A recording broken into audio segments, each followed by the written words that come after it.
Creyendo que Dios sigue reformando a su iglesia, amén. La iglesia necesita cambios y los cristianos necesitamos cambiar nosotros para poder cambiar nuestro alrededor. ¿Están conmigo?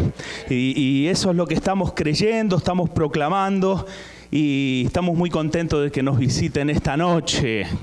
Gracias por estar acá con nosotros. Quiero en esta noche tomar un momento antes de la palabra de Dios, primero para saludar a los pastores que nos visitan, que han viajado, algunos de lejos, otros de no tan lejos, pero han llegado a este lugar para recibir palabra de Dios. Hemos invitado pastores, hermanos, líderes a esta conferencia y es una bendición tenerlos aquí con nosotros, amén. Así que les voy a pedir si se pueden poner de pie los pastores y líderes que nos visitan, los equipos que han venido en esta noche. ¿Y por qué no le damos un gran aplauso a cada uno de ellos? Bendiciones, gracias por estar con nosotros. Quiero dar la bienvenida al pastor Jaime Ramírez también, que nos visita de Santa Bárbara. Gracias, pastor. Quiere dar un saludo a nuestra iglesia. Él es un amigo de la casa. Él ha venido aquí a predicar ya en una ocasión y nos ha bendecido también. Quiere dar un saludo breve. Claro. Breve. Es difícil pedir eso a los pastores, Sí, ¿no? es difícil. Por eso le doy el micrófono así. Es un placer estar aquí con ustedes. Nos da mucho gusto ver al pastor Santos Cabral, su esposa, a la profeta, que hay una unción profética tan fuerte sobre usted, hermana. Hay una unción profética sobre usted. Quiero que le profetice a los que vienen conmigo. Fuerte la profecía que está sobre usted. Les saludo, es una gran bendición estar con ustedes. Que Dios me los bendiga, los amamos mucho. En Santa Bárbara está su casa. Gloria a Dios. Gracias. Gracias, pastor Jaime. Pastor Santos, que viene de Tulare, venga, Pastor Santos, y la pastora Marta Cabral, si nos quieren saludar. 3 horas manejaron para venir acá. Ellos son amigos no solo de la iglesia que han venido a compartir ya en algunas oportunidades, pero si no son amigos personales nuestros, son pastores muy queridos. Y quería que saludes a la congregación, ya que venís de tan lejos, ¿no? Sabe hablar argentino él también, pero puedes hablar en tu idioma. Dios les bendiga, es un gusto estar con ustedes y verlos nuevamente y saber que Dios está cumpliendo lo que habló sobre esta casa, sobre los pastores de esta casa, y estamos contentos de ver lo que Dios está haciendo con ustedes. Dios les bendiga y estamos contentos de estar con ustedes esta noche. Que no le den el micrófono a una mujer porque nada más estamos contentos, felices de poder estar acá y ver a algunos hermanos que ya conocemos desde hace tiempo. Les amamos, estamos expectantes de lo que Dios va a hacer esta noche aquí y estamos muy a la expectativa y listos para recibir lo que Dios tiene. Amén. Que el Señor les bendiga. Gracias por acompañarnos. Honra a los que merecen honra, ¿verdad? Y están sirviendo a Dios en una iglesia muy hermosa. Estamos muy contentos. Gracias por estar con nosotros. Pastor Felipe vino con un equipo también, Felipe dos Santos. Venga, saluda en español, no en portugués, ni se te ocurra. Te bendiga.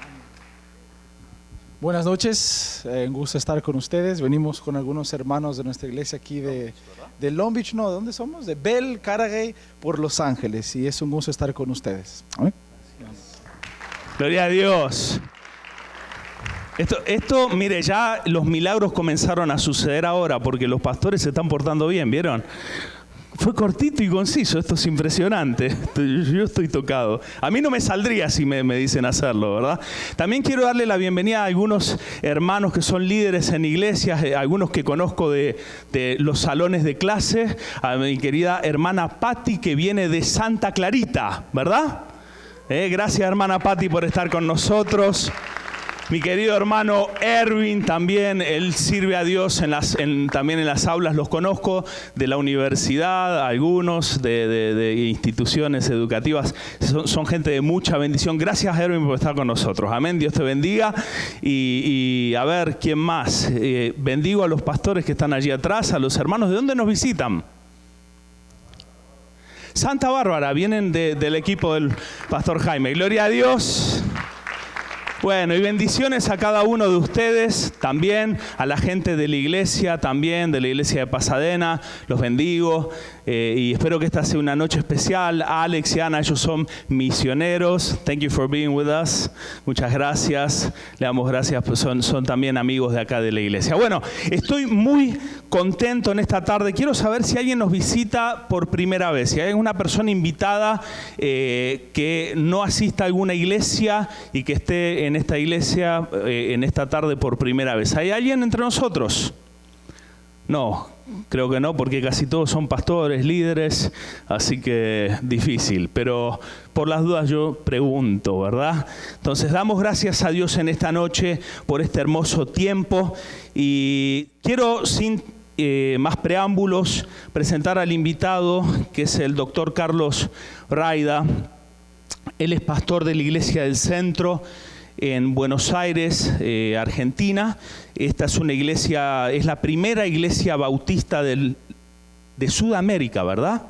La primera iglesia bautista de Sudamérica, y él ha sido pastor por más de 33 años en esta congregación. Han experimentado, siendo bautistas, un renuevo del Espíritu Santo impresionante desde los años 82, 83, años 90, y la iglesia ha experimentado un gran crecimiento, un avivamiento. Para nosotros es un privilegio tenerlo aquí.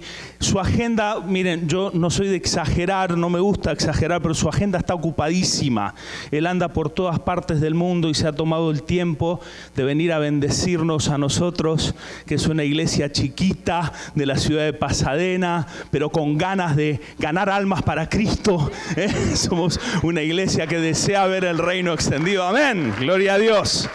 Y dijimos, siempre invitamos gente que apreciamos, que amamos, pero dijimos, él no va a venir.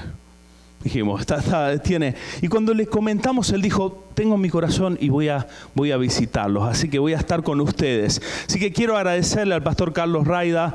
Él es además miembro del Consejo de Pastores de la Ciudad de Buenos Aires, miembro del Comité de Argentina. Como dije ayer, Argentina oramos por ti, pero en realidad no se llama así, es Argentina oramos por vos.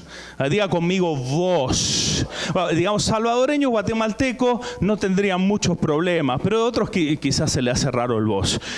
Entonces, este es un ministerio con de mucha bendición en la República Argentina, porque es un ministerio de unidad de pastores, en donde se juntan los pastores y la iglesia a orar por la nación. ¿Qué les parece? Y son eventos multitudinarios donde se juntan a orar, a clamar, a adorar al Señor en los ambientes públicos, y Dios se mueve y Dios sigue transformando la ciudad y la nación. Amén. Así que estamos orando para que cosas así acontezcan en este país también, ¿verdad? Y está el National Day of Prayer en inglés, pero estamos orando para que el pueblo hispano se levante, amén, y también desate moveres de oración en esta nación. Así que estamos creyendo en fe que Dios va a traer un renuevo y que va a usar al pueblo hispano. ¿Qué les parece? Hay gran pueblo hispano en esta nación y Dios los va a levantar para traer un renuevo. Así que quiero invitar al doctor Carlos Raida para que nos comparta la palabra de Dios. Lo recibimos con un aplauso. Muchas gracias una vez más por estar acá. Bueno, Dios te bendiga mucho. Como dije ayer, un privilegio para mí compartir la palabra de Dios con todos ustedes. Un saludo muy pero muy especial a los pastores que han sido presentados, a los líderes que vienen de otros lugares. Toda mi bendición para sus vidas, sus ministerios, familias y también sus congregaciones.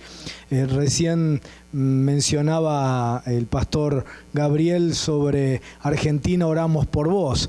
La semana pasada terminamos 40 días de ayuno y oración en toda la Argentina, sí, un grupo de 8.000 pastores unidos en oración con sus congregaciones, más de 600.000 intercesores orando por la nación, por una transformación.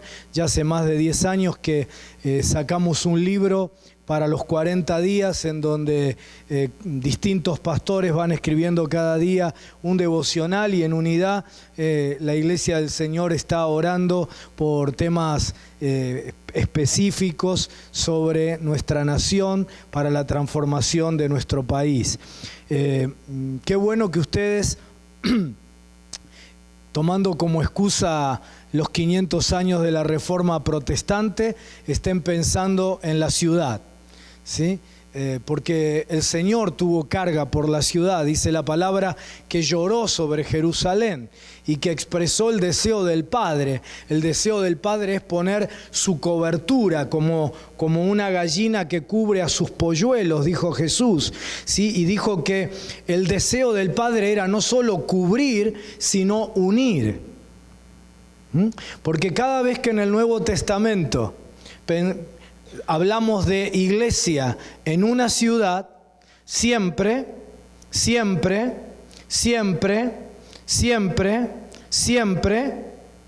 singular. Siempre es la iglesia de una ciudad, de Jerusalén, de Corinto, de Éfeso, de la Odisea, donde sea. Nunca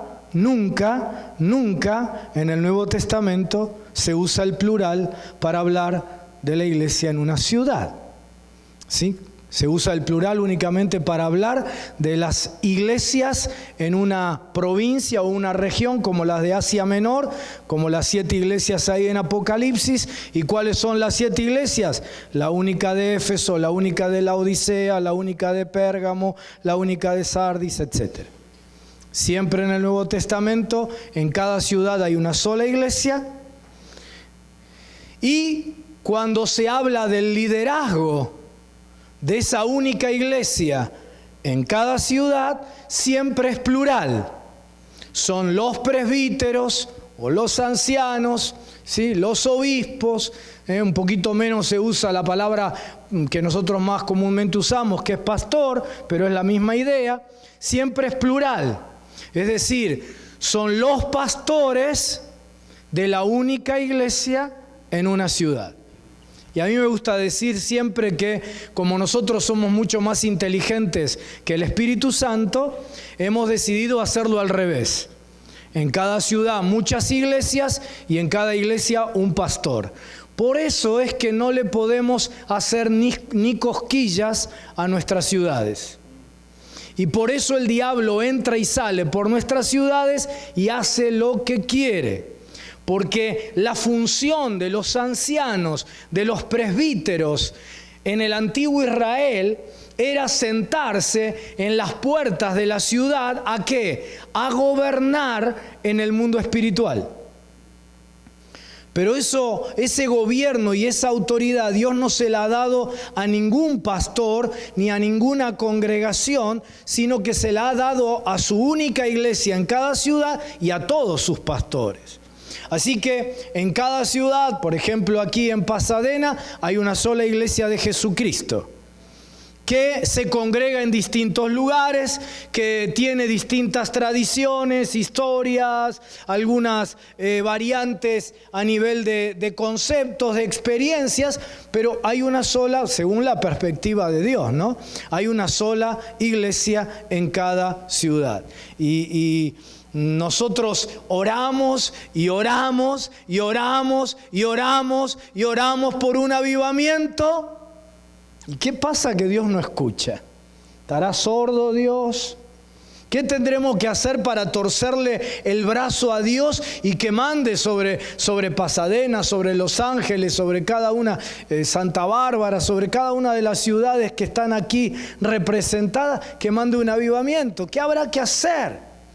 Desde muy chico tuve hambre e inquietud por avivamiento. Tuve el privilegio luego, ya de grande, de vivir un avivamiento en Argentina, de ministrar durante 5 años seguidos, sí, invitado en el avivamiento de Toronto, en Canadá y en otros lugares donde Dios se ha movido en los últimos años. Y en mi corazón está el avivamiento. Y de chico me he leído casi todos los libros sobre avivamiento. Ahora que nadie nos escucha, la mayoría de esos libros han sido escritos por gente que jamás vivió un avivamiento. Y todas las cosas que se escriben, o la mayoría de las cosas que se escriben como requisitos para un avivamiento, no aparecen en la Biblia. Son todas cosas buenísimas, excelentes, que tenemos que seguir haciendo y cada vez hacer más. Pero en ninguna parte de la Biblia dice que si oramos mucho va a venir un avivamiento. Obvio que tenemos que orar cada vez más. En ninguna parte de la Biblia se nos dice que si ayunamos va a venir un avivamiento. Y por supuesto que tenemos que ayunar, ¿sí? Pero nada de eso, de lo que se nos ha dicho que produce avivamiento, en la Biblia al menos aparece como condición para avivamiento. La única condición en la Biblia que aparece para que venga un avivamiento es la que nosotros hemos decidido ignorar. Que sean uno para que el mundo crea. Ahora, no lo dijo un profeta de esos que tienen las páginas de la Biblia, tenemos la página de la Biblia pegada, esos profetas menores, no lo dijo Abdías, lo dijo quien se supone es el Señor, es la cabeza de la iglesia, Jesús. Jesús dijo: Padre, que sean uno para que el mundo crea. Y nosotros seguimos buscando a ver cuál es el sistema que va a transformar la realidad, que va a hacer que la gente se entregue a Cristo, que las familias sean restauradas, y copiamos del sistema de este país y del otro y esta otra metodología. Y Jesús sigue diciendo que sean uno. ¿Para qué? Para que el mundo crea. Y nosotros nos hacemos los distraídos. Digo nosotros, principalmente nosotros los pastores, que somos o la llave para el avivamiento o la traba para el avivamiento. Por eso, qué bueno, pastores, que hoy estén aquí en unidad, profundicen en sus ciudades esto, ¿sí? Trabajen por esto, ¿sí? Y ustedes van a ir viendo cómo las defensas del enemigo empiezan a caer ante... No es que la iglesia tiene que aguantar el embate del enemigo. Dice que las puertas del infierno no prevalecerán ante el embate de la iglesia. ¿Sí? ¿Pero de qué iglesia? ¿De esta congregación? No, de la iglesia de Pasadena, de la iglesia única en esta ciudad. ¿Sí? Cuando nosotros entendemos que no somos la iglesia, sino que somos una congregación dentro de la iglesia de la ciudad, se libera el potencial de cada congregación. Cuando yo entiendo que no soy la pizza entera, sino apenas una porción, ya no tengo que hacer todo lo que sé hacer y lo que no sé hacer, lo que responde al carisma de mi congregación y lo que no, sino que me oriento en aquello que ha sido, ¿sí?, lo que Dios nos ha dado, ¿no? Y lo vemos en tantas ciudades. De pronto una congregación tiene un llamado de Dios a trabajar con rehabilitación de adictos y le va bien, y allí después todos los demás iglesias quieren poner centros de rehabilitación de adictos. No saben cómo hacerlo, no tienen llamado, pero como le dio éxito, y el otro tiene éxito con una radio, y allí vamos todos y queremos poner radio, no sabemos nada, no tenemos ni siquiera los revestimientos, le ponemos las cajas de huevo a las paredes, ¿no es cierto?, para acustizar, porque Dios da los recursos, ¿verdad? ¿Cómo viene la provisión? La provisión es lo que Dios da, provisión. Es lo que Dios te da para cumplir la visión. Entonces, cuando Dios no te llama a algo, va a ser difícil que tengas los recursos, la provisión material, la provisión de recursos humanos, etcétera, ¿verdad? Pero cuando vos entendés que tu congregación es solamente una porción de la torta, no la torta entera en la ciudad, entonces te enfocás en discernir, en distinguir cuál es el carisma colectivo principal que Dios le ha dado a tu congregación. Y saber que en Buenos Aires lo que mi congregación tiene no la tiene ninguna de las otras 350 congregaciones de Buenos Aires. Y lo que Dios le ha dado a la congregación Rey de Reyes, del pastor Claudio Freyson, no se lo ha dado a ninguna de las otras congregaciones. Y lo que Dios le ha dado a Catedral de la Fe, del pastor Carníbal, etcétera, ¿no? Cualquiera de las otras es único, es singular. Y entonces podemos trabajar con un proyecto, desde hace ya varios años estamos trabajando en Buenos Aires con un proyecto de misión unida. Cada congregación hace lo suyo, pero tenemos un proyecto de trabajo unido para pastorear a toda la ciudad. ¿Sí? Para pastorear a toda la ciudad. Y qué bueno que ustedes estén pensando en ciudad, en estos días aquí, como digo, como excusa de la reforma, de los 500 años de la reforma. Les animo, queridos pastores, siervos y siervas del Señor, miren, venimos de una sola iglesia, libro de los Hechos de los Apóstoles, vamos a una sola iglesia, las bodas del Cordero. Así que cuando vos trabajás por la unidad de la iglesia no le podés errar, no te podés equivocar en la voluntad de Dios. Él formó una congregación, yo soy nieto de árabes, ¿sí? Jesús no viene a buscar un harén de esposas, viene a buscar una sola esposa, ¿sí? Entonces cuando vos trabajás en el centro de la voluntad de Dios, de lo que Él ha determinado, del diseño de Dios para su iglesia, no te podés equivocar, vas a estar siempre haciendo lo que Dios quiere.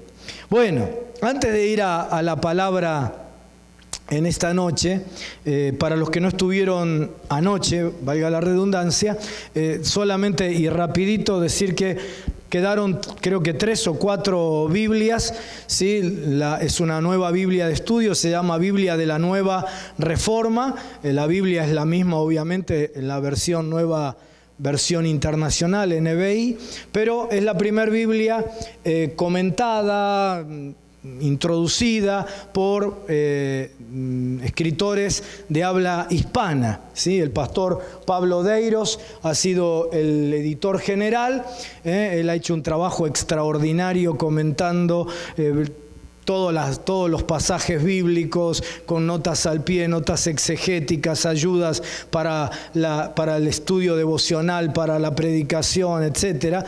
También con extractos de comentarios de Martín Lutero, aprovechando los 500 años.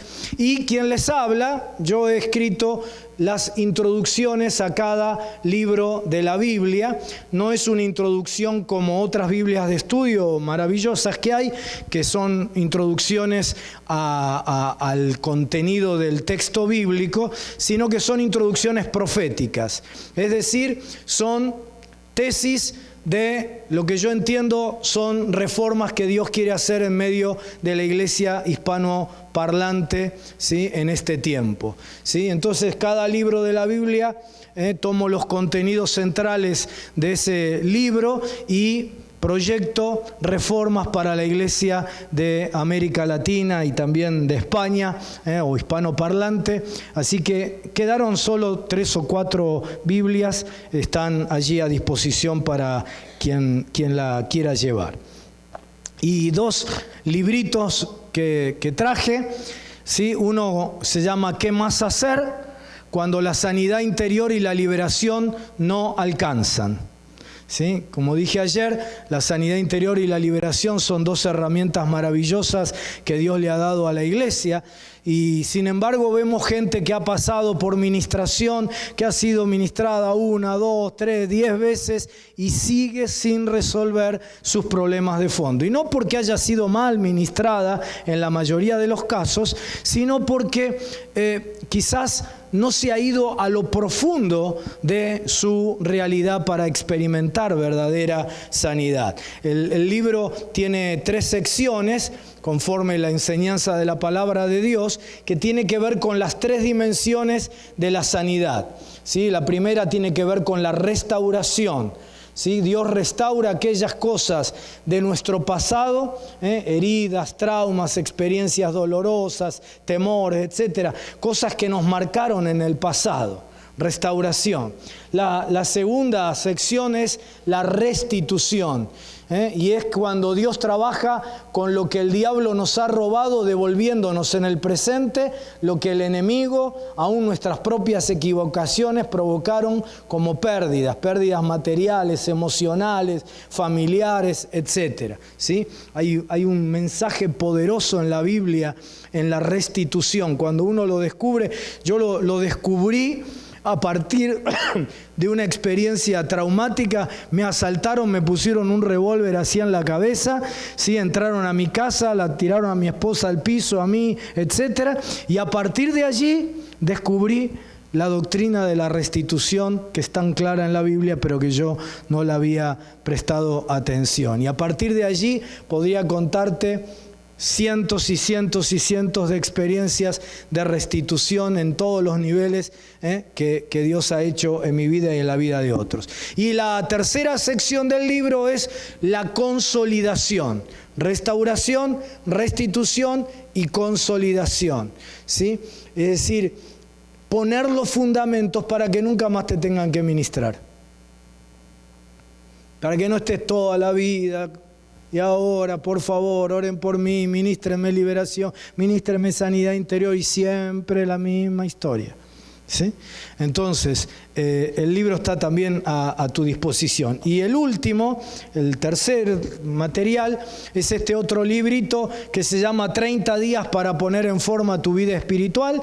Como dije ayer, es como una suerte de gimnasio espiritual que yo uso generalmente a principio de año o antes de una etapa de desafíos en la vida, en el ministerio, ¿sí? Y es una disciplina por día, al cabo de un mes, para precisamente fortalecer la vida espiritual de cada uno. Así que lo dejamos ahí también. Están los tres.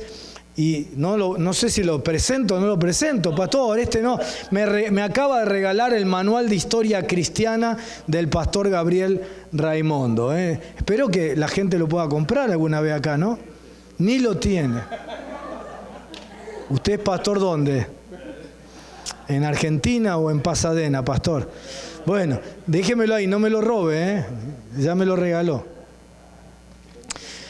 Bueno, gloria a Dios. A ver, podemos poner la primer... Ahí está. Quiero compartirte. Esta es una palabra, queridos hermanos, sobre la que Dios ha estado trabajando conmigo en este año.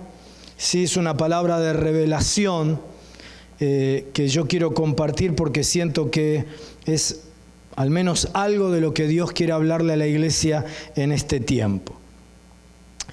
El gran aporte, para cerrar, sí, lo de los 500 años, el gran aporte de la Reforma Protestante, por supuesto, fueron las famosas 5 sola, ¿no? Sola fide o sola fe, sola gracia, sola escritura, solo Cristo y solo para la gloria de Dios, ¿no es cierto?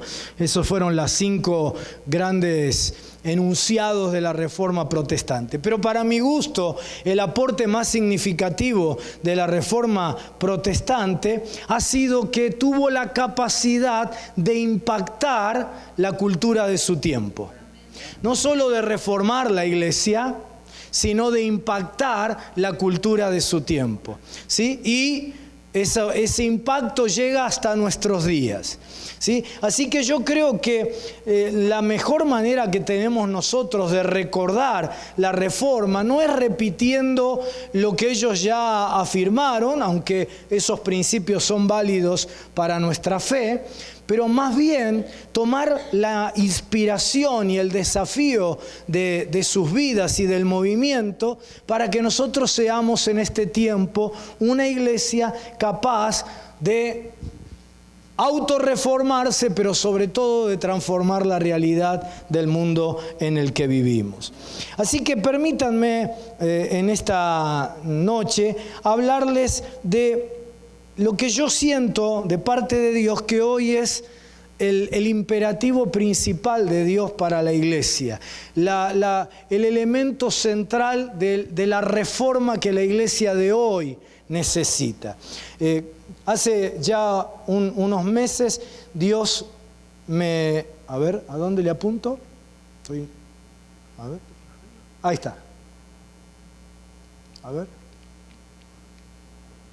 No sé si estoy haciendo algo mal. Ahí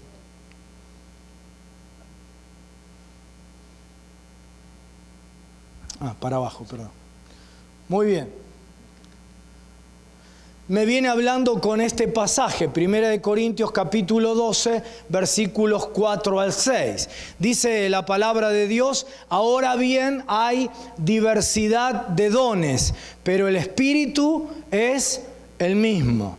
Versículo 5. Y hay diversidad de ministerios, pero el Señor es el mismo.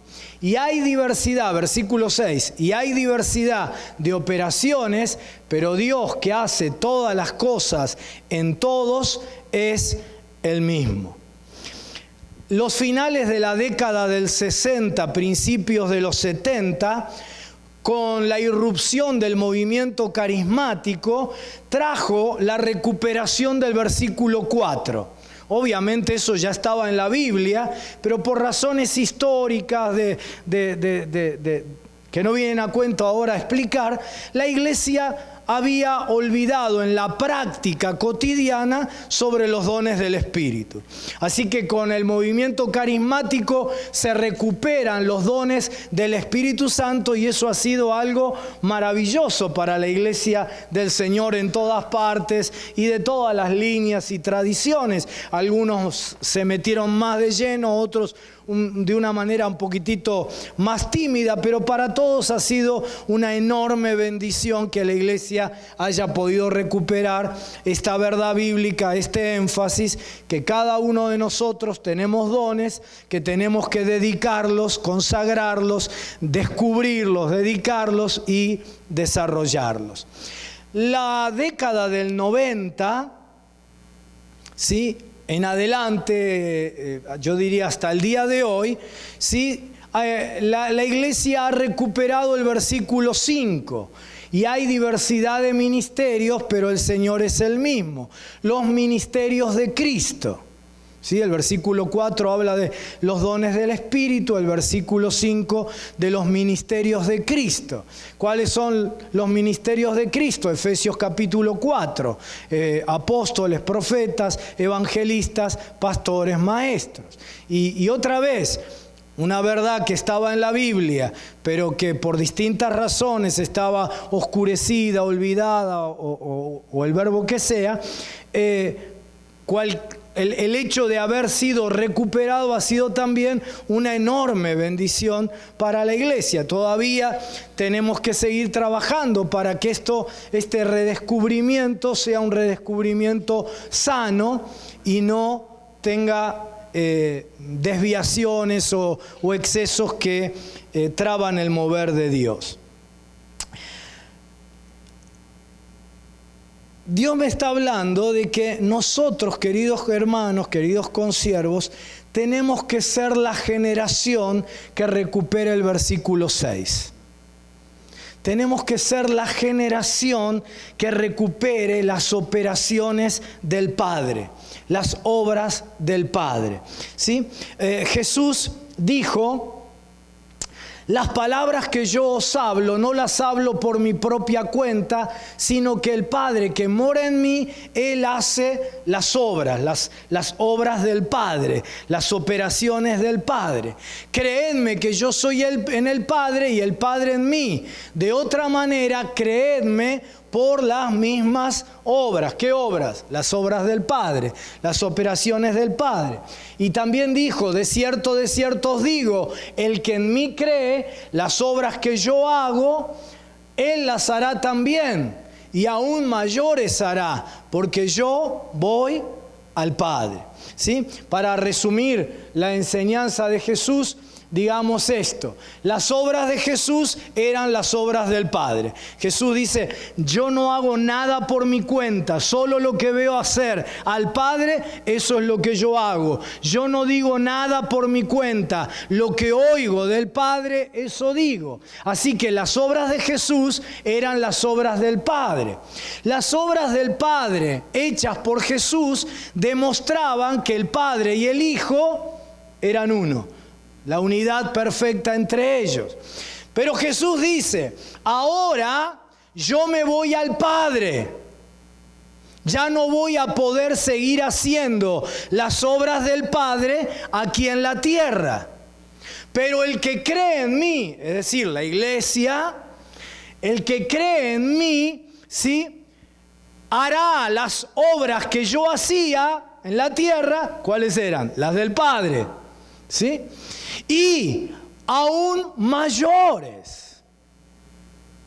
Aún mayores. Es decir, el obrar del Padre hoy se encarna por medio de la iglesia, llamada a hacer las obras del Padre. ¿Qué son las obras del Padre?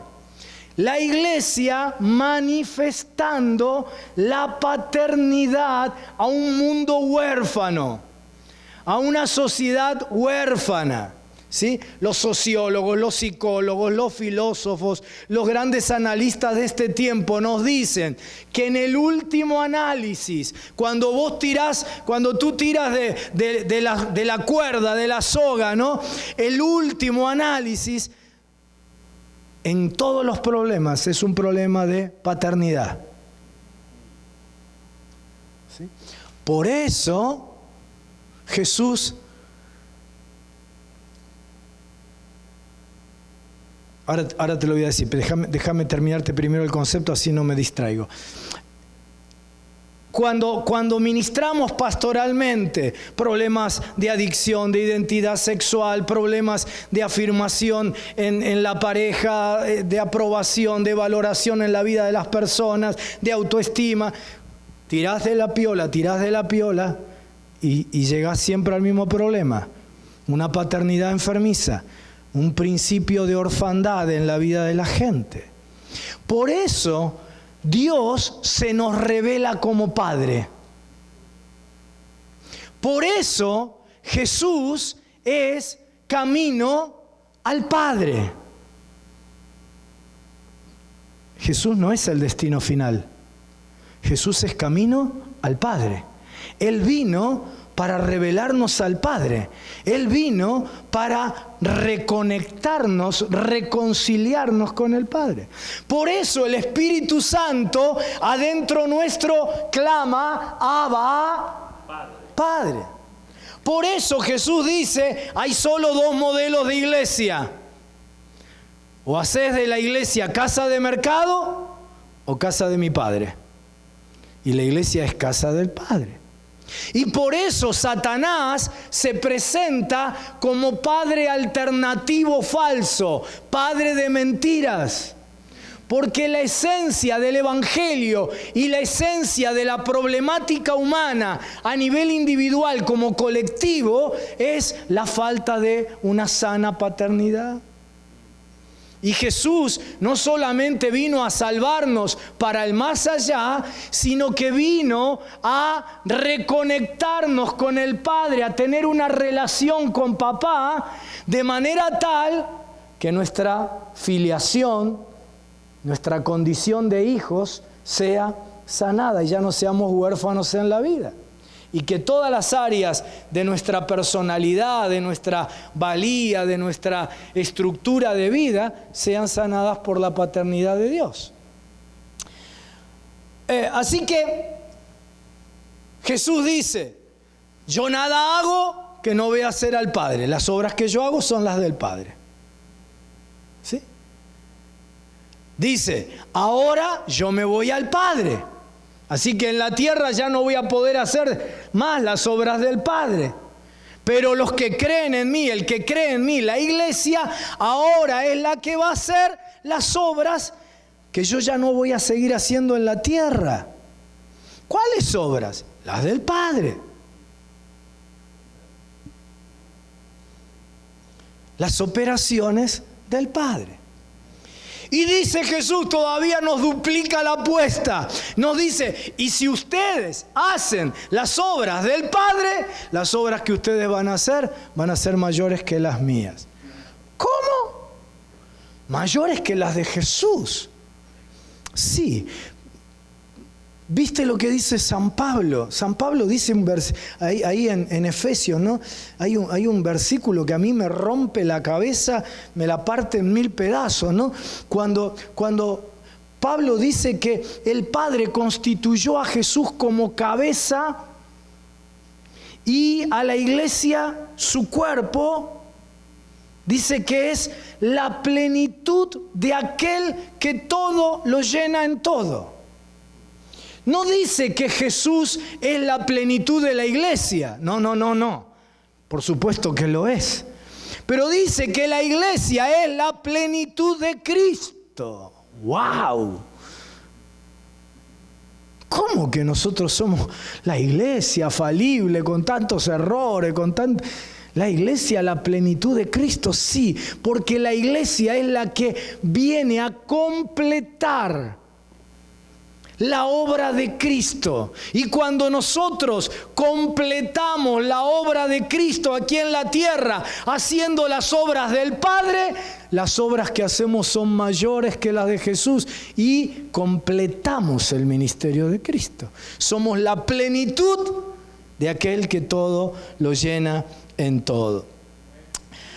Cuando la iglesia manifiesta la paternidad de Dios, realiza obras mayores. Las obras del Padre son las obras del amor del Padre. Es la iglesia manifestando el amor paterno. Es la iglesia manifestando paternidad al mundo, a las vidas, a los niños, a los adolescentes, a los jóvenes, a los matrimonios, a los mayores.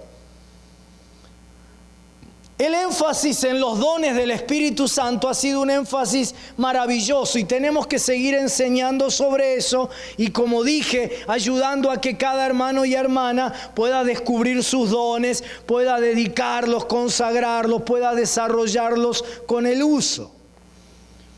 Pero lamentablemente también el mal uso de los dones ha traído algunos excesos, ¿sí? En algunos casos ha traído orgullo. ¿Sí? Yo tengo el don tal. Y cuanto más visible y más espectacular a los ojos humanos es el don que yo tengo, mayor riesgo de orgullo. Pero para mi gusto, el peor de los peligros o de los excesos que ha traído esto, no los dones que son palabra de Dios y son regalo del Espíritu, el mal uso de eso, ¿verdad? Lo peor que ha traído es que la mayor parte de la gente en nuestras iglesias que desarrolla sus dones está más enfocado en su don que en la persona a la que está sirviendo con el don. Y el don es nada más que una herramienta, como el carpintero que tiene el serrucho o el martillo, ¿no? Es la herramienta cuyo objetivo es bendecir a la persona a la que estoy sirviendo. Pero en lugar de enfocarme en la persona, me enfoco en mi don. El otro exceso también que ha traído es que dentro de las iglesias se han formado iglesitas. Aquí están los del don tal y allá los del don de adoración y allá los del don profético y los de etcétera, ¿no es cierto? Y cada uno está en su quintita. ¿Sí? Igual que alguien se cruce el alambrado, ¿no? Ahora, esto va en contra de los dones, ¿no? Otra vez, sigamos enseñando, sigamos ayudando a descubrir, sigamos desarrollando y dedicando los dones al Señor. Los ministerios de Cristo también ha sido otro aporte maravilloso de los últimos años. Viejo como la Biblia, pero redescubierto en los últimos años. Pero también ha traído excesos. Y algunos toman los ministerios de Cristo como títulos, ¿sí? Y entonces a mí ya no me alcanza que yo hasta ahora era pastor, y entonces me autonombro apóstol, como quien ascendió en la empresa, ¿no? Y como tenemos un liderazgo en América Latina, en América de habla hispana especialmente, pero en todo el mundo, pero hablemos de nosotros, ¿no?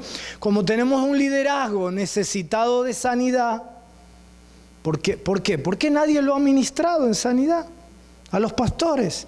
Y tenemos pastores con problemas serios de autoestima, de autoimagen, y entonces necesitan el título para sentirse importantes.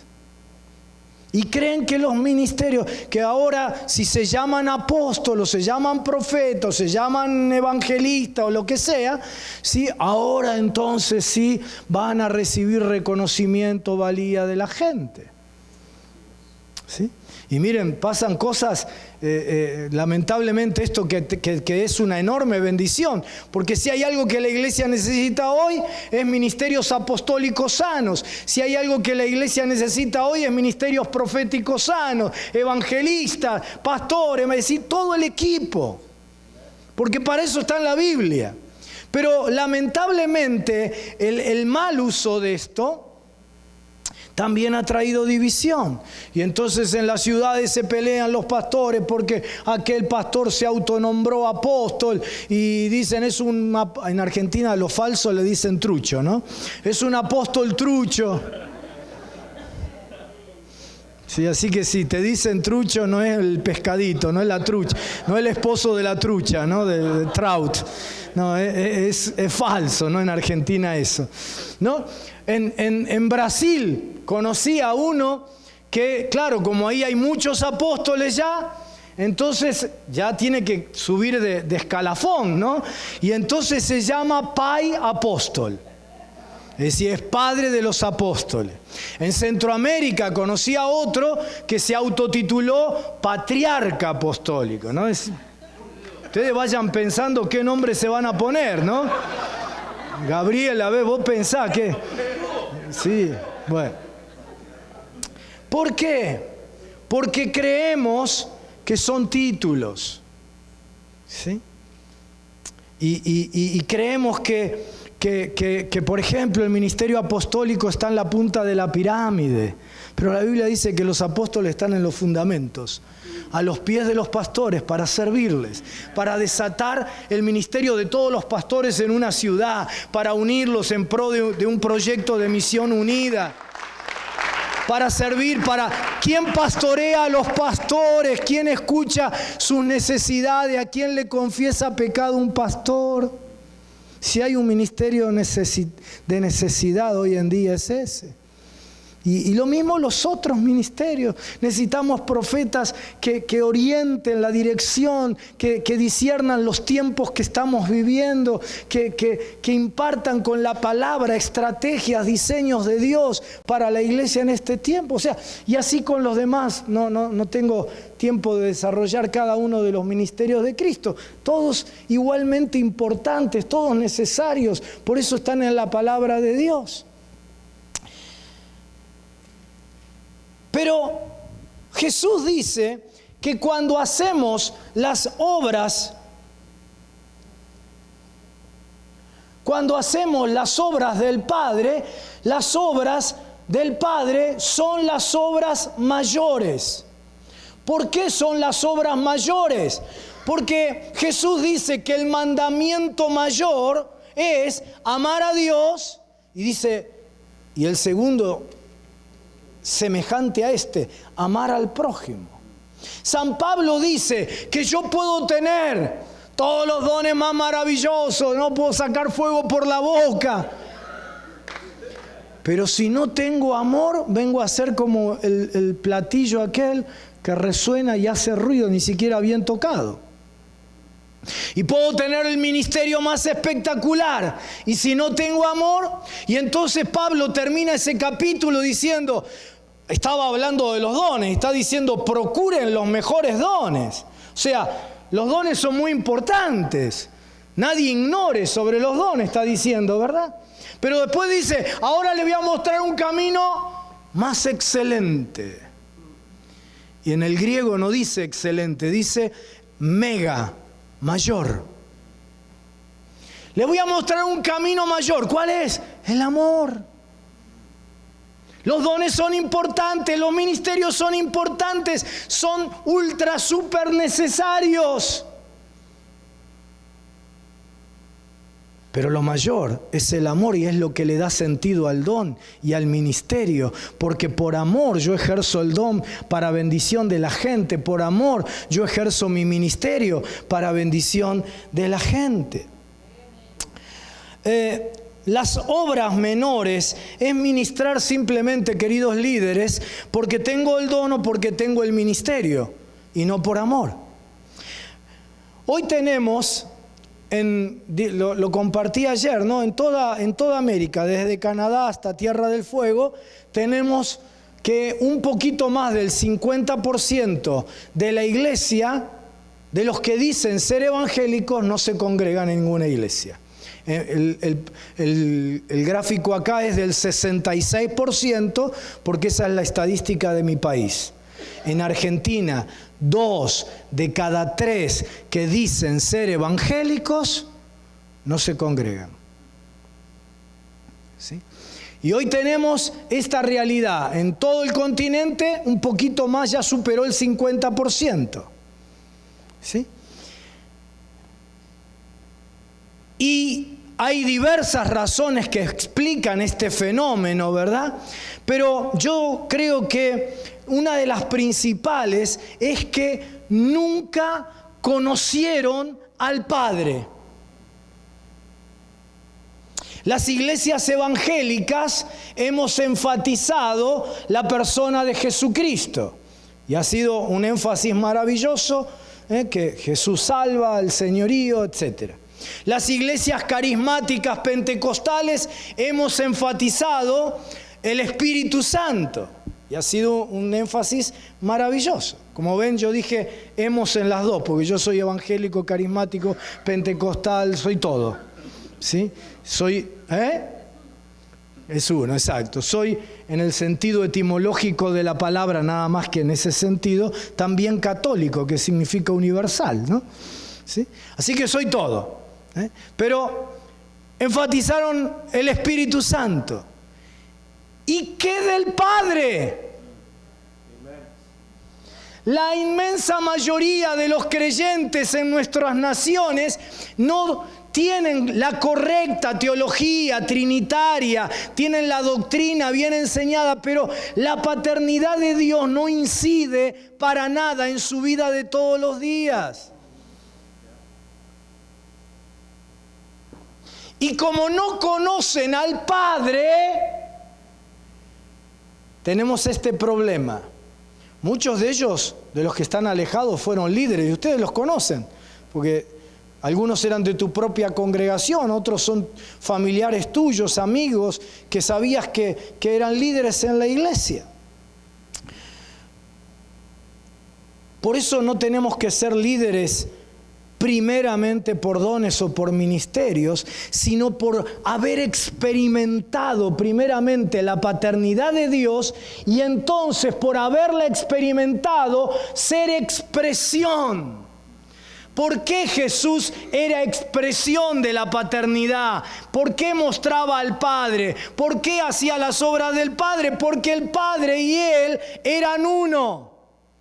Él vivía la paternidad de Dios plenamente, de manera perfecta, sin ninguna limitación.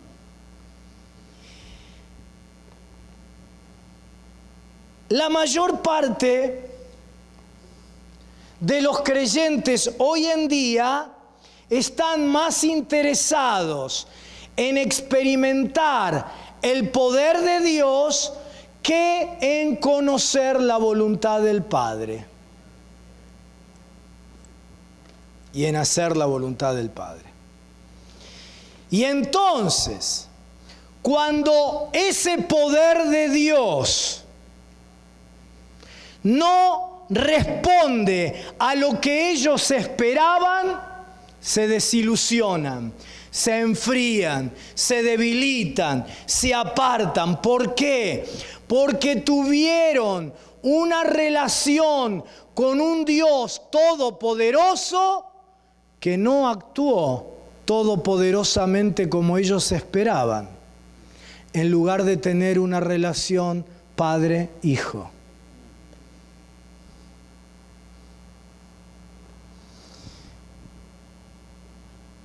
¿Serás tú el próximo desilusionado?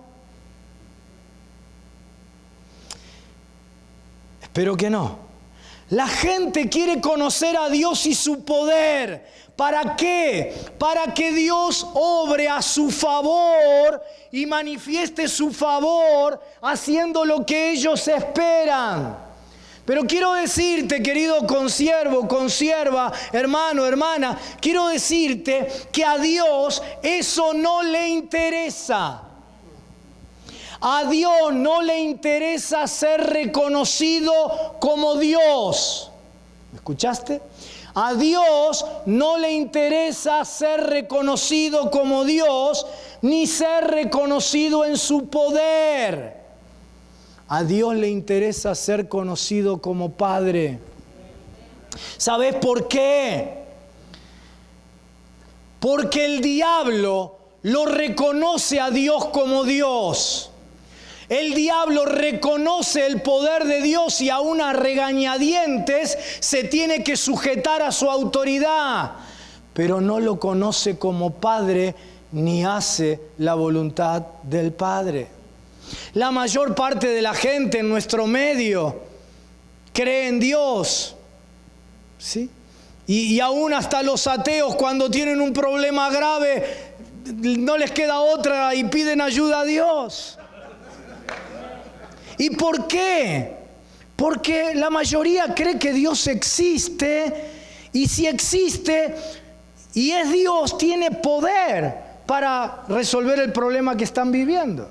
Así que reconocen a Dios como Dios y reconocen su poder, pero no lo conocen como Padre, ni hacen la voluntad del Padre. Porque lo que nos hace verdaderamente hijos, después de entregar nuestra vida a Cristo, ¿qué es? Hacer la voluntad del Padre. Porque entregar nuestra vida a Cristo no es levantar la mano, pasar al frente y que nos mojen adentro de un bautisterio. Entregar nuestra vida a Cristo es aceptar que Cristo es el Señor, el que manda en mi vida. Y yo ahora hago su voluntad. Así que Dios no quiere ser reconocido como Dios, no quiere ser reconocido en su poder, sino conocido en su paternidad. Los que somos más viejitos en el Evangelio nos enseñaban, por lo menos allá en Argentina, ¿no?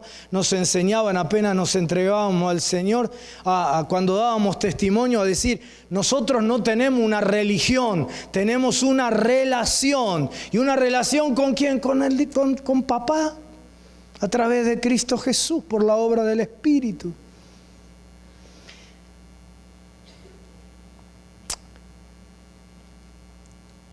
A ver, Filipenses capítulo 2 dice de Cristo Jesús, el cual, siendo en forma de Dios, no estimó el ser igual a Dios como cosa a que aferrarse, sino que se despojó a sí mismo, tomando forma de siervo, hecho semejante a los hombres.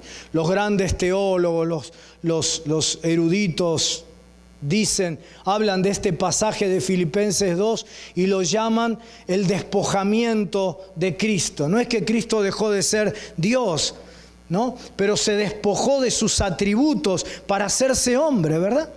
Y el otro pasaje, Juan 14, dice Jesús: el que me ha visto a mí, ha visto al Padre. Ahora te pregunto, ¿cómo se conectan estos dos pasajes? ¿Cómo es que si Jesús se despojó de sus atributos de divinidad, pudo mostrar al Padre? O decirlo al revés, ¿cómo pudo mostrar al Padre si se había despojado de sus atributos de divinidad? Jesús vino para mostrar al Padre siendo hijo. y por lo tanto experimentar y mostrar de manera perfecta la paternidad de Dios, porque al Padre no le interesa ser reconocido como Dios, ni ser reconocido como alguien todopoderoso. Por supuesto que lo es. A Él le interesa ser conocido como Padre. Jesús no vino para manifestar el poder de Dios. Él vino para mostrar al Padre siendo hijo. Ser hijo es desear vivir la voluntad del Padre. ¿Y cuál es la voluntad del Padre? Efesios. La voluntad del Padre es formar una gran familia de hijos e hijas suyos, que crecemos todos cada día un poco más a la altura de la estatura del hermano mayor, de Jesús, el Hijo, ¿verdad?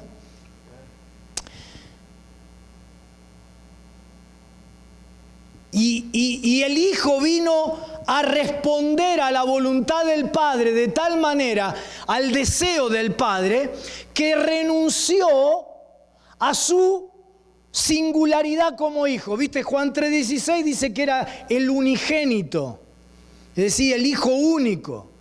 Pero renunció a ser el hijo único y se convirtió ¿en qué? En el primogénito de muchos hijos e hijas, hermanos. Mirá qué maravillosa la obra de Cristo, ¿no? Qué amor por nosotros. Y la voluntad del Padre entonces es esa.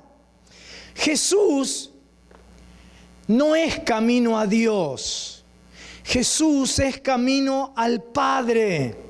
Jesús no dijo nadie viene a Dios sino por mí. Dijo no, nadie viene al Padre sino por mí. Ahora, ¿cuándo se necesita un camino? Vamos a suponer, yo tengo que ir hasta donde está Gabriel, Pastor Gabriel. ¿Sí? Él está allí, yo estoy aquí, entonces necesito un camino que me conecte. Cuando hay una distancia, necesito camino que me conecte, ¿verdad? No se necesita camino para Dios, porque Dios es omnipresente. Si Gabriel, en vez de estar allí, estuviera ocupando mi mismo espacio, no necesitaría camino para ir a Gabriel. Y como Dios es omnipresente, no necesitamos camino a Dios. Pero Jesús es el camino que nos reconcilia con la paternidad de Dios. El diablo nos confundió diciendo que necesitamos un camino hacia Dios. Por eso se inventaron las religiones. ¿Y qué es lo que te dice la gente? Bueno, pastor, hermano, hermana, todas las religiones son buenas, todos los caminos conducen a Dios. Pero el camino a la plenitud de la vida no está en que yo reconozca que Dios existe, que crea que tiene poder, que confíe para que obre un milagro en mí. El camino a la plenitud de la vida está en que yo lo conozca a Dios como mi papá y que tenga una relación paterno-filial, ¿sí? Muchos de ustedes, la mayoría de ustedes tienen hijos, ¿verdad? Y estoy seguro que muchas veces, como me ha ocurrido a mí, le tenemos que decir a los hijos que no, ¿no es cierto?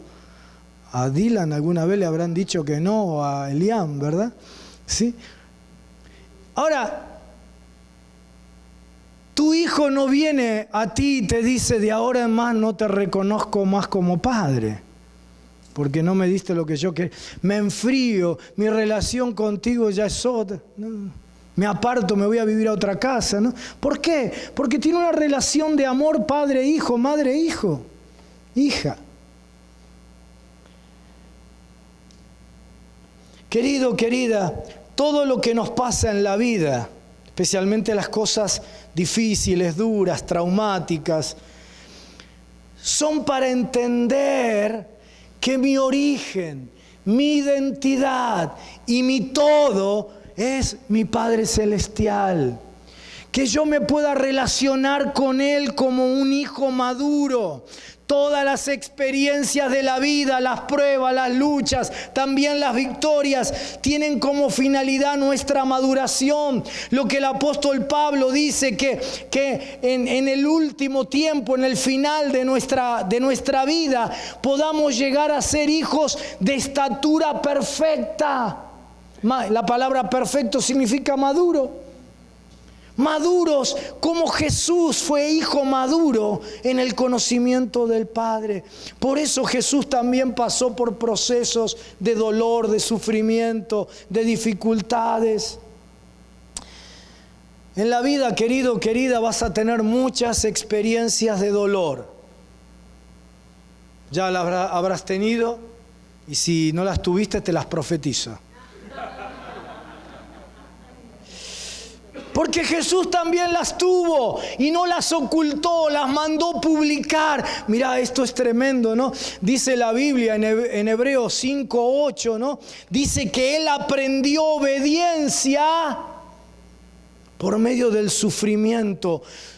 Sufrió porque estaba aprendiendo a ser hijo maduro, perfecto. El problema nuestro es que el hijo aprendió a ser hijo por medio del sufrimiento, pero el problema nuestro es que los hijos de Dios hoy, el sufrimiento, lejos de madurarlos, los aleja y los enfría, porque no son personas que han experimentado paternidad. Queridos, esa es nuestra misma vocación como iglesia. Nuestra vocación no es mostrar todo lo que Dios es capaz. Vos dejalo que Dios es omnipotente. Dejalo que Él es todopoderoso, que a Él le encanta hacer milagros. Dejá que Él haga todo lo que... Por supuesto, vos orá. No hay culto donde yo no ore por milagros, donde yo no crea que Dios va a hacer cosas tremendas. Pero nuestra vocación no es mostrar todo lo que Dios es capaz. Nuestra vocación es mostrar cuánto Dios ama. De tal manera amó Dios al mundo. La plenitud del perfecto amor de Dios, ¿cómo se muestra hoy en día? Encarnado por medio de la iglesia. Ayer enseñé sobre la doctrina de la encarnación, ¿no? Los que estuvieron, después chismele a los demás. Cuando nosotros amamos mostrando la paternidad, es decir, no importa el don que tú tengas, líder, no importa el ministerio que Dios te haya dado, todos, cualquiera sea la diversidad de dones y ministerios, en lo que hagamos tenemos que mostrar el amor del Padre, expresar paternidad. Lo más importante no son nuestros dones, no son nuestros ministerios, es lo que a Dios más le importa, a la gente. Porque el deseo de Dios es tener familia. ¿Me das unos minutos más? Sí. Si no me los da, los voy a tomar igual, porque como yo hablo otro idioma, no les entiendo a ustedes. ¿No? Yo hablo argentino, así que si me dicen que no, yo digo, creo que sí.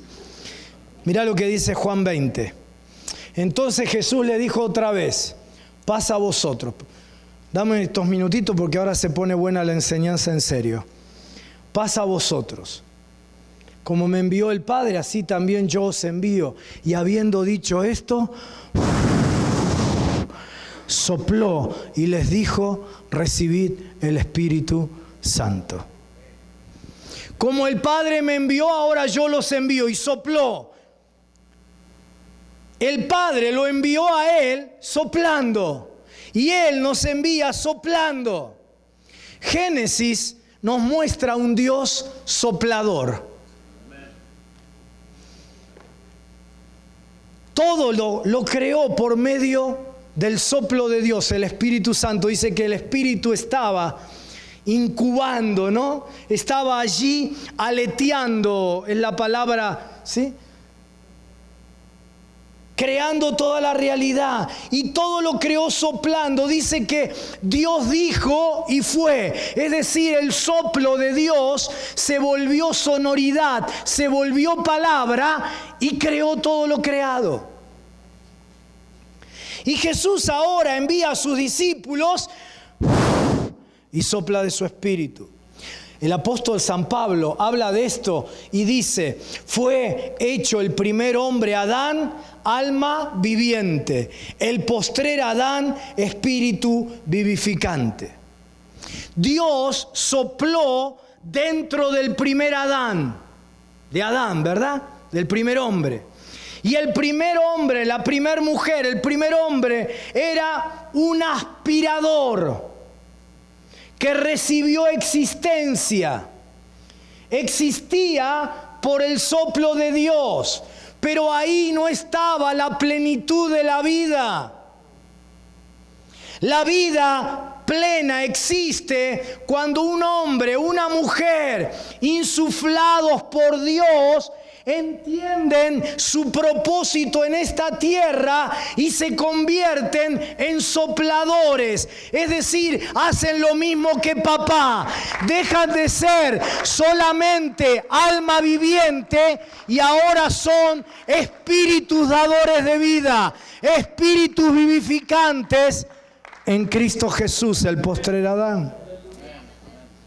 Por eso San Pablo nos dice que como seres humanos, como hombres y mujeres que solo aspiramos, somos apenas almas vivientes. Existimos. Almas que viven porque les soplaron. Pero en Cristo no solo tenemos vida, sino que somos impartidores de vida. Somos hombres y mujeres que soplan como el Padre. Éramos almas vivientes, pero ahora espíritus vivificantes, dadores de vida, sopladores de vida, bendecidores. Lo que caracteriza al Espíritu del Padre. Y acordate que vos y yo estamos aquí para hacer las obras del Padre, para mostrarlo. Porque Jesús ya no lo puede mostrar en la tierra porque se fue al Padre. Lo que caracteriza al Espíritu del Padre es que el amor del Padre es dador, bendecidor. De tal manera amó Dios al mundo que dio. El amor del Padre, cuando nos es revelado, nos convierte, queridos y queridas, en dadores, en bendecidores, y no en personas que siempre quieren ser bendecidas. ¿What? Cuando Dios llama a Abraham, le dio el significado, el propósito de su vida. Le dijo: te bendeciré, ¿para qué? Para que seas de bendición, para que te conviertas en un bendecidor. La expresión de la misma identidad del Padre. El Padre es bendecidor. Las hijas y los hijos del Padre somos bendecidores como papá. Tenemos el mismo ADN. Nos hicieron chequeo de ADN y salimos igualitos a papá. El Padre es un soplador. Y los hijos de Dios revelamos la naturaleza del Padre, no cuando aspiramos, sino cuando soplamos del Padre para que el Padre sea conocido. Entonces nos convertimos en espíritu vivificante y no tan solo en almas vivientes que existen, que sobreviven en medio de este mundo. Así como Jesús nos envió soplando, nosotros somos enviados para soplar. Querido, querida, todos los que están aquí, tú eres un impartidor de gracia. Un impartidor de gracia. No eres un señalador de pecados. Fuiste enviado para ser un remitidor de pecados. un impartidor de la gracia de Dios. Tú vives para imprimir a las personas con la misericordia, con la bondad, con la gracia del Padre. Ahora tú estás en el movimiento del Espíritu Santo, Espíritu vivificante. Vives para soplar, para inspirar a las personas con el amor del Padre. Jesús dijo: a mí nadie me quita la vida, yo la doy. Y nosotros mostramos la imagen del Padre, expresamos la paternidad cuando espontáneamente damos y nos damos. A Cristo no lo mataron ni los judíos ni el Imperio Romano. Por supuesto que todos participaron del proceso, pero Él murió porque Él dio la vida. Porque toda la vida que estaba en Él la entregó. ¿Y sabes por qué la entregó? Porque eso vio hacer al Padre. Nada hacía que no viera hacer al Padre. Y el Padre lo vio al Padre entregando lo que más amaba, la vida de su único Hijo. Y el Dios Todopoderoso, el Dios omnipotente y todopoderoso, no pudo hacer nada en la cruz. Y le decían: envía una legión de ángeles y bájate de la cruz. Por supuesto que tenía poder para hacerlo. Pero ¿sabes por qué no hizo nada? Porque la voluntad del Padre no era expresar su poder, era entregar por amor a su Hijo. Y Jesús vio al Padre exhalando, soplando, entregando al Hijo. ¿Y qué hizo el Hijo? El Hijo expiró su espíritu, entregando su vida por amor a nosotros. Y a sus discípulos nos mandó soplando. Y en otras palabras nos dijo: no se hagan problema. Ninguno les va a poder hacer daño. Nadie les va a poder quitar nada en la vida. ¿Saben por qué? Porque ustedes lo van a dar todo.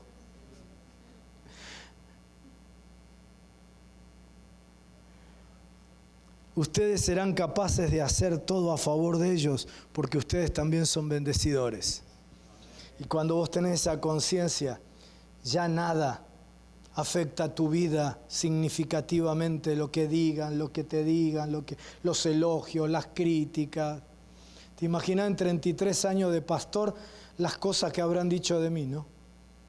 Cuando vos me googleás vas a encontrar más crítica y más insulto que elogios.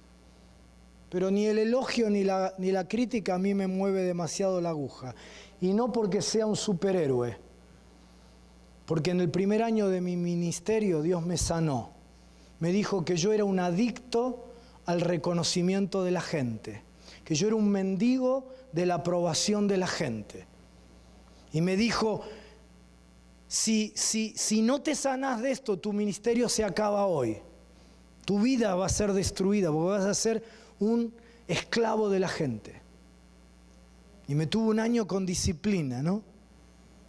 Otro día te la voy a contar.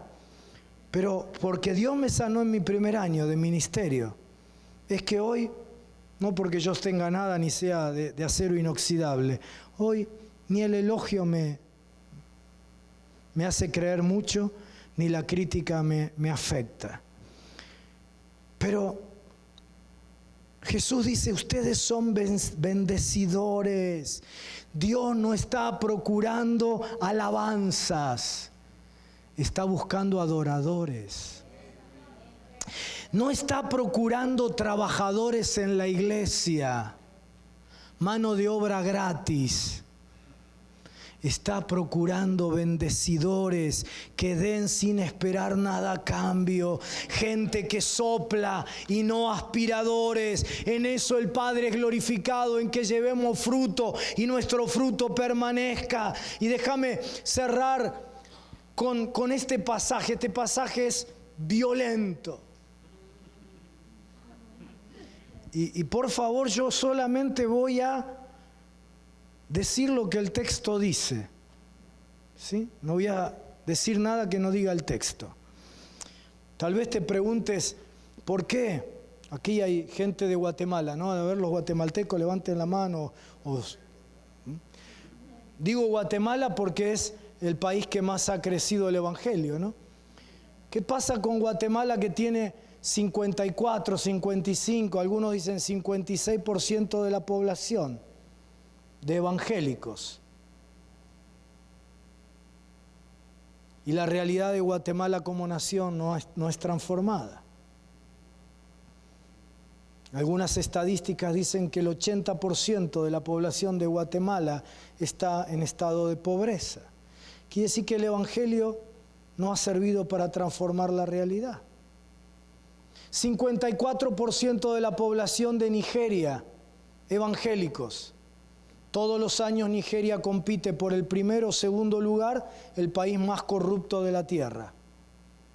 Quiere decir que el Evangelio no ha servido para cambiar la realidad.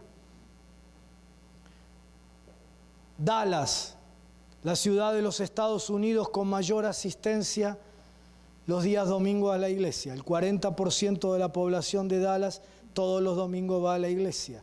Dallas es, junto con otras 2 ciudades, las 3 ciudades con más alto índice de delincuencia en los Estados Unidos. ¿Qué pasa? Que el Evangelio no cambia la realidad. Argentina.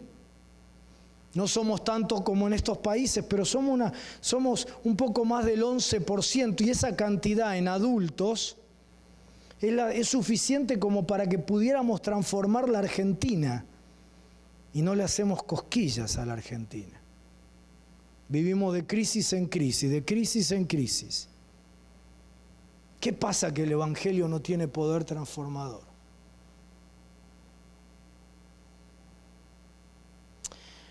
Quizás te ayude a pensar el tema, no digo que sea mi respuesta, pero quizás te ayude a pensar el tema. Isaías 26. Como la mujer encinta,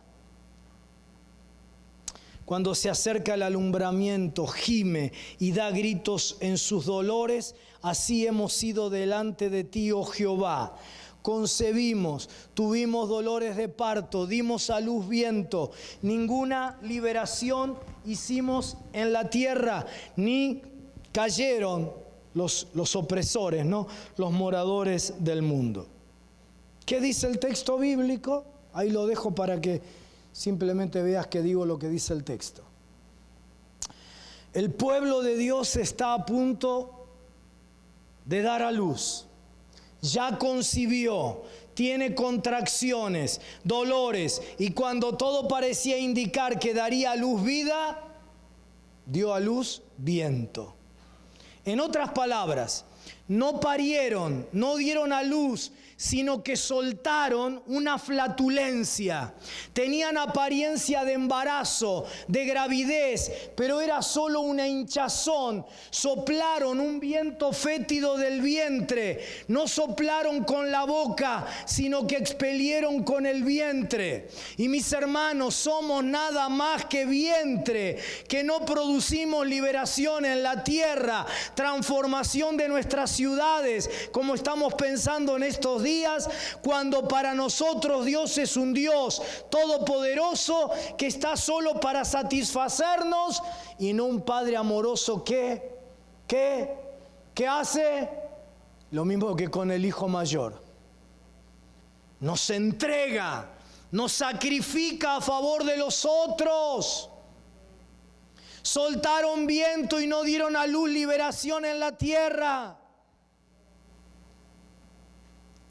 Somos hijos de Dios que muestran su paternidad, que hacen las operaciones del Padre cuando damos, cuando nuestra vida entregada alimenta a las personas. Líderes que alimentamos a las personas y no que buscamos ser alimentados por el reconocimiento de las personas. La vida cristiana no es querer recibir, sino es conciencia de ¿qué?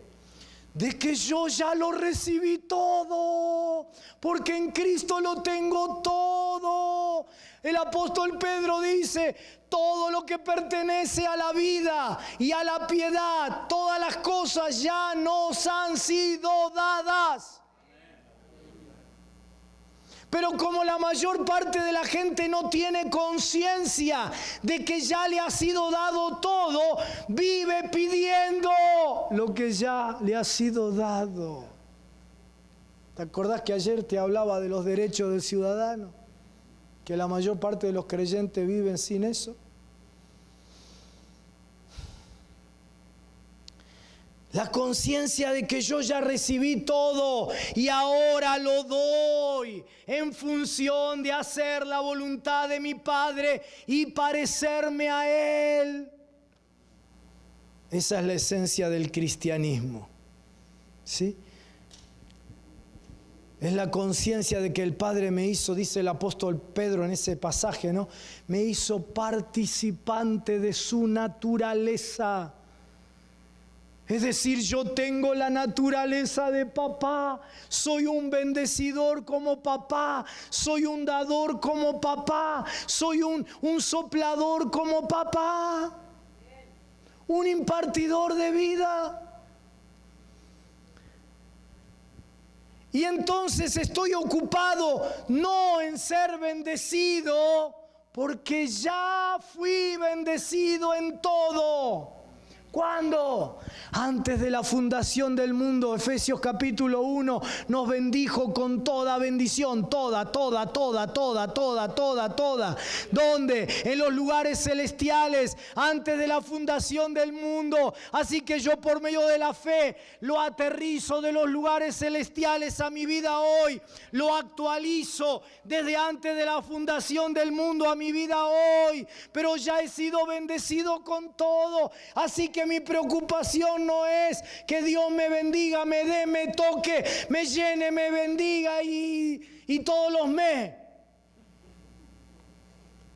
Sino mi preocupación es en ser una expresión de papá, un bendecidor de mi Padre. La fe es la certeza de las cosas que se esperan, la convicción de las cosas que no se ven.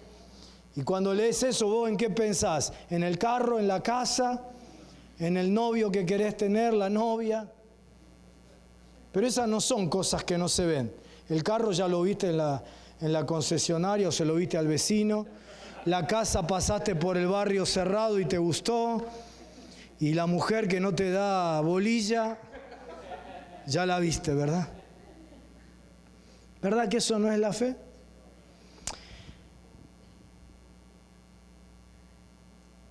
Fe es revelar lo que ya está dentro de mí y todavía no se ve, la naturaleza de papá.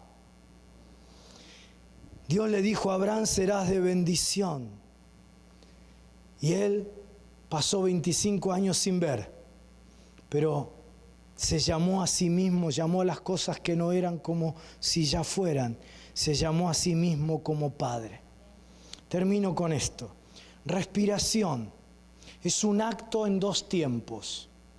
Inspirar y exhalar. ¿Están despiertos como para ayudarme en este ejercicio? ¿Sí? A ver, voy a probar si están despiertos. Si no, vos cachetealo al que está al lado y decís, despiértate tú que duermes y te resucitará Cristo. Bueno, a ver, dos actos. Primero, inspirar. Oh, qué gente inteligente tiene aquí, pastor. Contrariamente a lo que la gente piensa, las personas que tienen crisis respiratorias, lo que les sucede no es que les falta el aire. Un día yo quería orar en el culto por todos los enfermos de asma y todos los enfermos que tenían crisis respiratorias, alergias y demás. Así que antes del culto le pregunto a un médico para ver qué era, en qué consistía la enfermedad, para orar un poco más inteligentemente, más específicamente, ¿verdad? Y el médico me dijo en qué consiste, por ejemplo, el asma, pero otras enfermedades de las vías respiratorias también.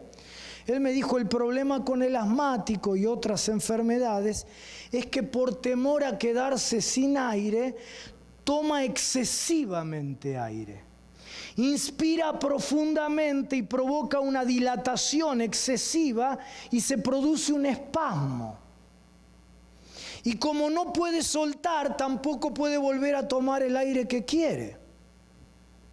Tomamos oxígeno, despedimos anhídrido carbónico.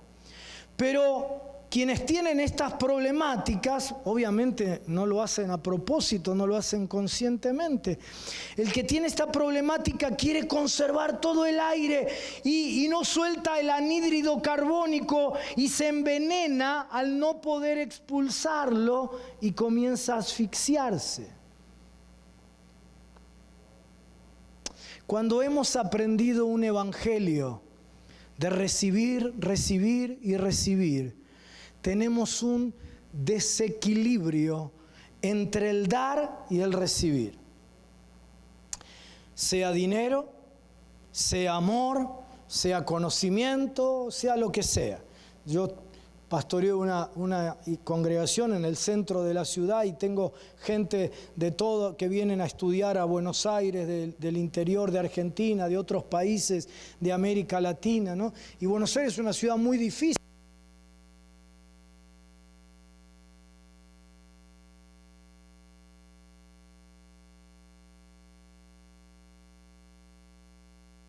Muchas veces se siente sola, ¿no? Y me dice, pastor, me siento un poco solo.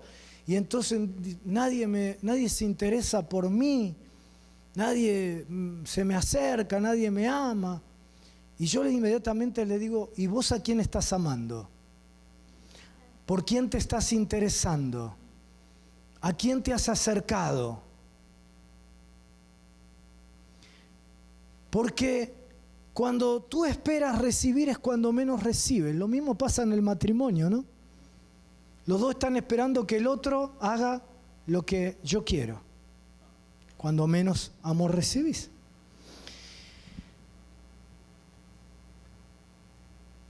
Y cuando no sabemos dar, nos asfixiamos espiritualmente. Con el tiempo nos empieza a faltar el aire del Espíritu Santo.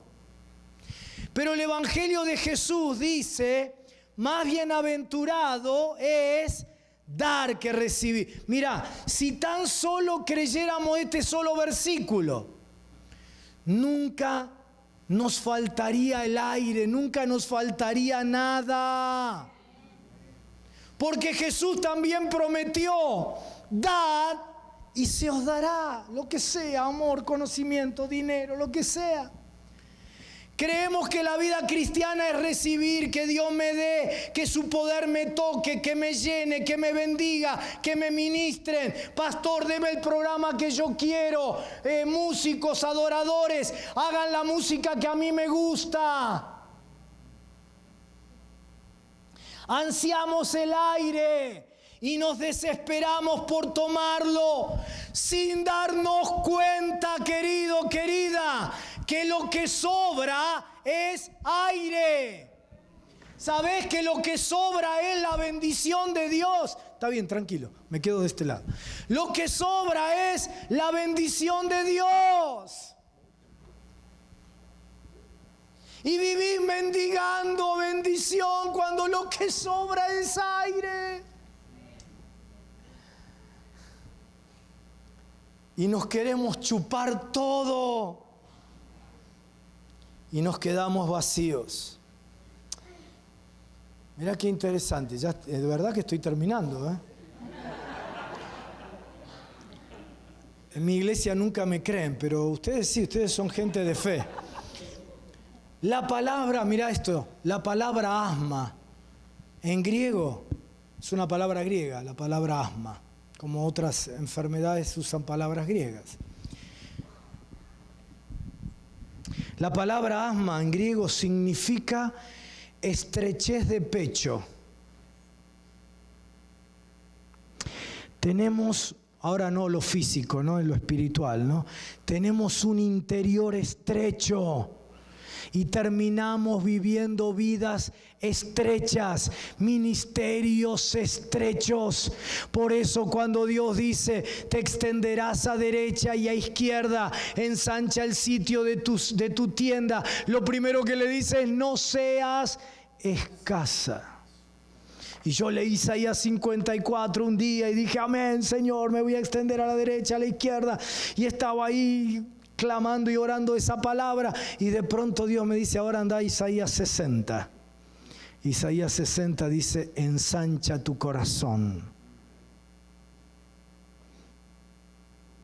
Mis territorios ministeriales, familiares, económicos, laborales, afectivos, tienen el tamaño de mi corazón. Mi interior determina, construye mi exterior. Cerramos con esto. Ahora el último ejercicio, el anteúltimo ejercicio. Todos, ahora escuchen, todos inspiren conmigo. A ver. Ahora mantén el aire por 3 horas. Son desobedientes, pastor. Son inteligentes, pero